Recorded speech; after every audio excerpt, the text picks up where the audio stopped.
As a kid, I always loved the show on Nickelodeon called SpongeBob SquarePants. Though I did always think some episodes were very weird, such as the one where SpongeBob and Patrick raised a clam. Was it Rockabye Bivalve? Anyway, I loved the series so much that I even bought the video games to go with the show. I bought stuff like Battle for Bikini Bottom and the SpongeBob SquarePants movie game. But I recently discovered a new game while surfing on YouTube for SpongeBob videos. I came across a Let's Play of a game called SpongeBob SquarePants Legend of the Lost Spatula for the Nintendo Game Boy Color. I still had my old Game Boy Advance, so I wanted to try this game really bad. I didn't look on eBay, as I am a huge fan of creepypastas and hear supposed bad experiences with people who buy games on eBay. Rather, I decided to go ask my friend Kyle, as he had owned lots of video games. He said that he didn't own it, but likely his older brother, who runs a shop with lots of used video games, had it and could send it. I said sure, and Kyle said I would have the game in no more than 10 days. The game came 9 days after I asked for it, and Kyle drove it over to me. It looked like it was in really good condition, save for some scratches and a letter on SpongeBob, F, written in permanent marker. I noticed that the game came with a small piece of paper with letters and numbers on it. I thought it was a password, but I wanted to play the game, so I did. I started it up, and everything looked fine. Great even. I came to the title screen, and I didn't want to start a new game, but try out the old file that the previous owner had.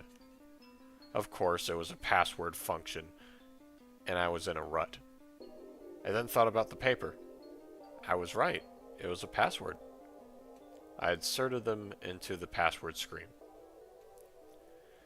Boy, that was a huge mistake I would regret. The game booted up, and I was in some light blue area on top of a bubble cloud. I watched the Let's Play again to find that this was the Goo Lagoon level of the game. Everything looked perfectly normal, and I was ready to play this new game. I noticed that there were no other platforms or bubble clouds around, so I had no choice but to jump off the platform.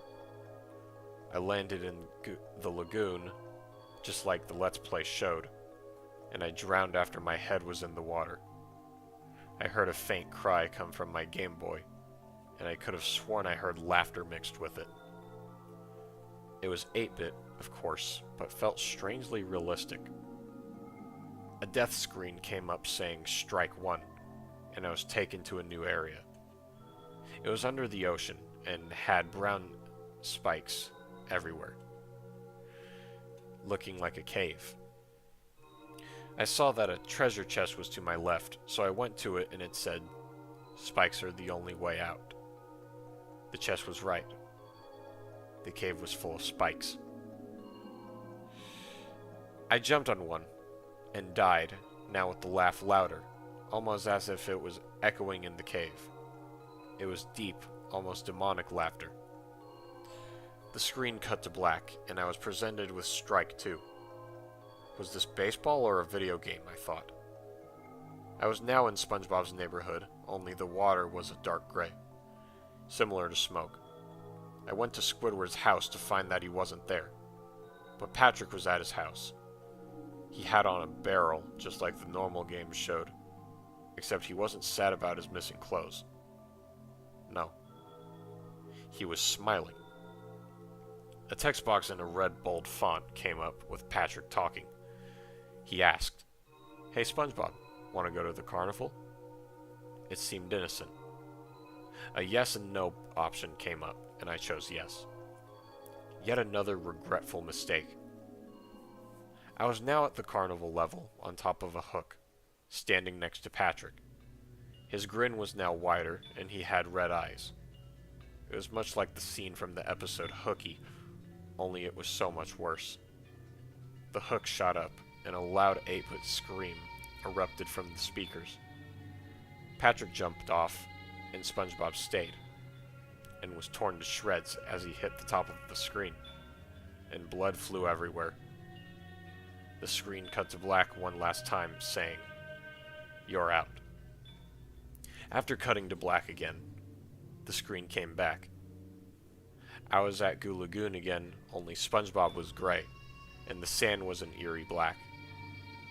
I went up to Larry the Lobster, who had said just one ellipse in a white font.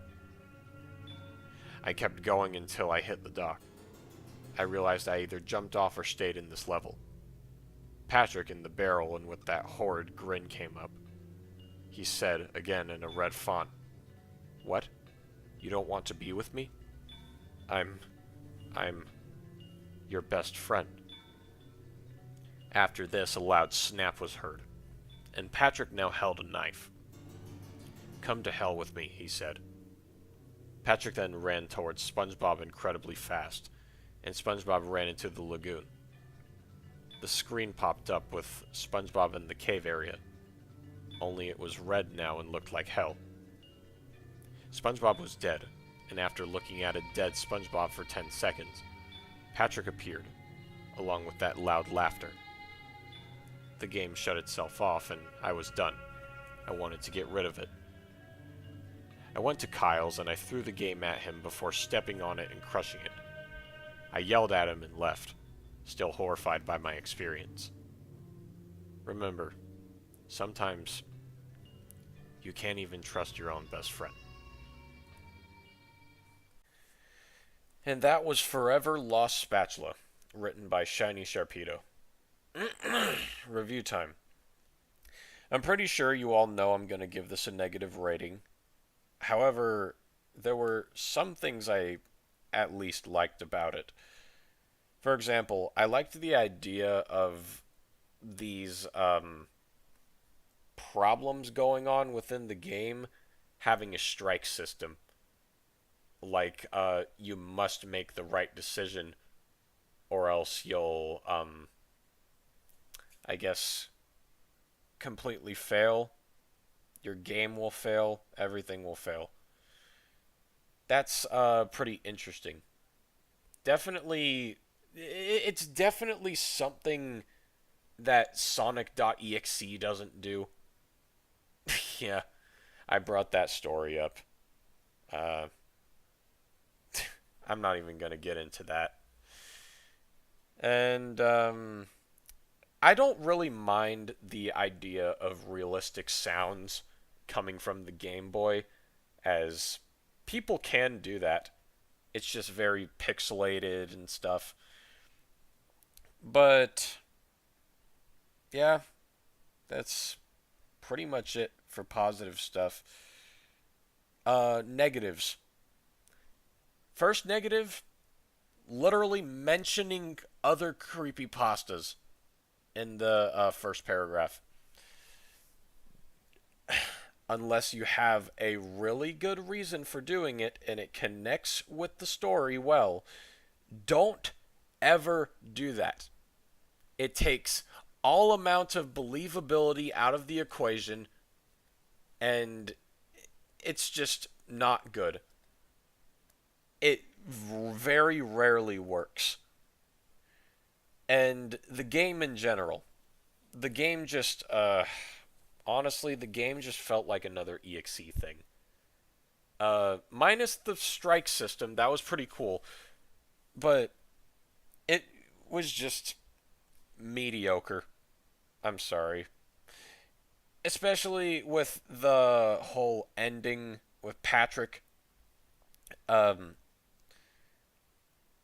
And how he pulls out a knife and he tries to drag you to hell and he chases after you and blood spews everywhere. This feels more like a Shinolin video than a creepypasta. No offense to Shinolin, he's cool. But like this, it's very meh. It puts off meh vibes. But the worst part of this story is the epilogue. This dude went up to his best friend and threw the game at him and smashed it into pieces, all because it it bummed him out for a minute? Is that it? This is very obviously a homebrew game, and I'm pretty sure no one would do this. Like, even if their friend intended to put that in the game. Because, like, how do you know anyone died in the process of making this obvious homebrew? It's ridiculous. It's just the protagonist is a complete jerk at the end of the story, and it ruins it a lot for me. So I'm going to have to dock a few points in that regard. Overall, I will give this a...